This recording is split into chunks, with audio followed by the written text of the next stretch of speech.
There are three things: time, measure, space. What is time? What is space? What is measure? We are going to inquire into it. Time, measure, space.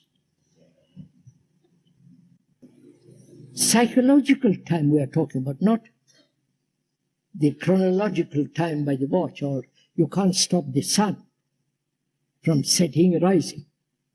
But we are talking about time as a movement of becoming,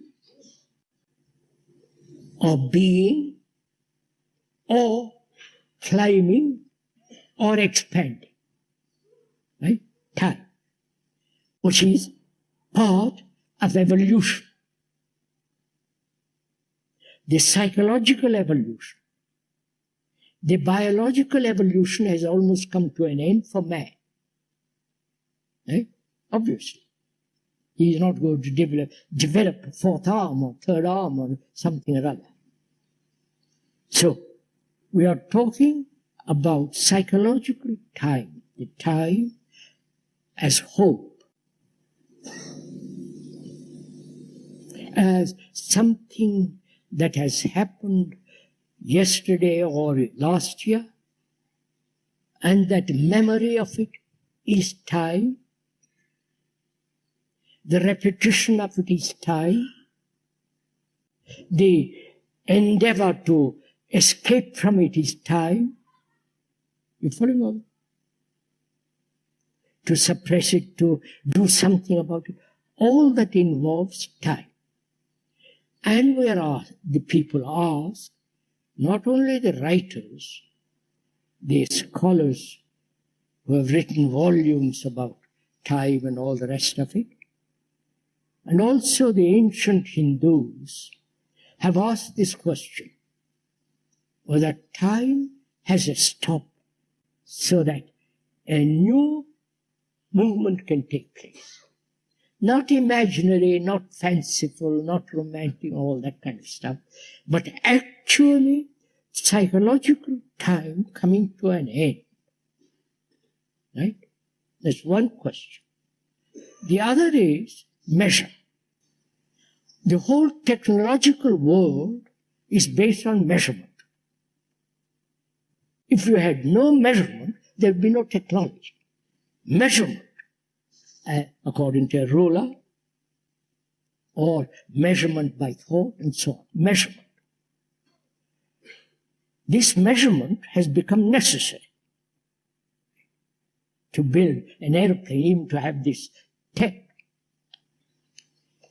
And this measurement has been handed down to the Western world through the Greeks. I'm not a Greek scholar, but you can observe this. It's been the Greeks that were concerned, the ancient Greeks, were concerned with measurement. So, Western world has inherited measurement.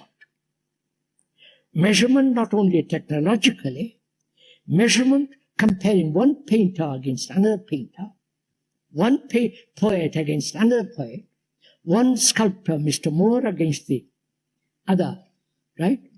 Measurement. And also in ourselves there is measurement. I am not as good as I should be. The better, the more. Right? Psychologically as well as physically. More money, more power, more fun, all that.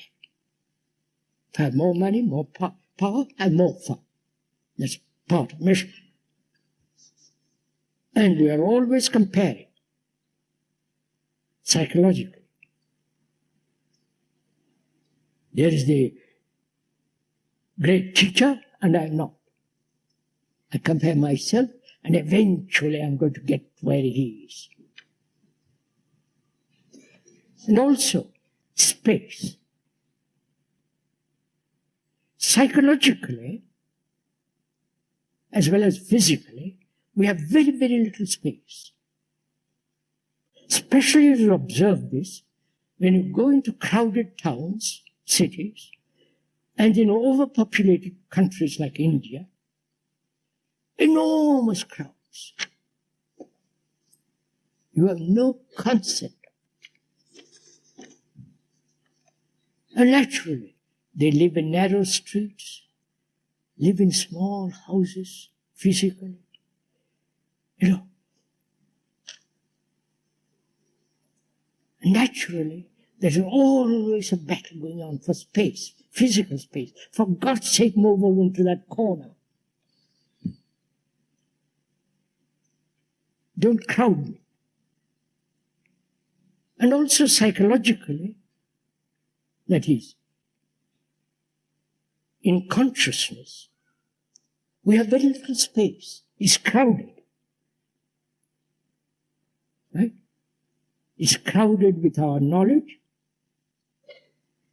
crowded with our fears, anxieties, despair, depressions, seeking happiness, seeking illumination, seeking the powers of Kundalini. Follow? Occupied. Wanting more. Better understanding.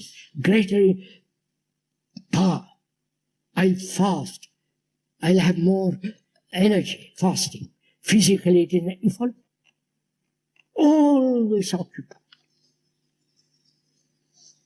And therefore there's very little space. If you observe, your consciousness is filled. And therefore there is no space. And then, realizing no space, you begin to inquire into the space of the universe. Astrophysicists are doing this. That extraordinary world of cosmos, which is essentially order. Cosmos, Greek, means order.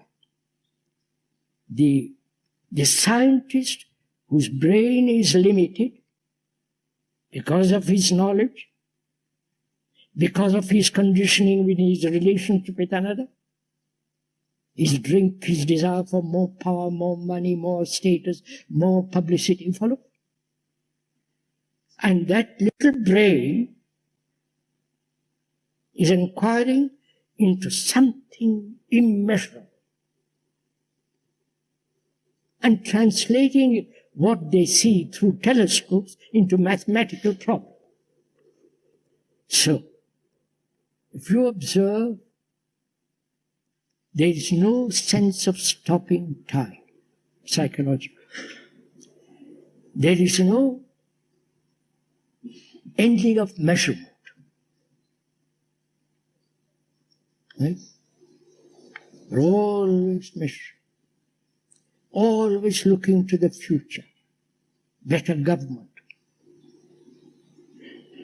better economic position, United Nations.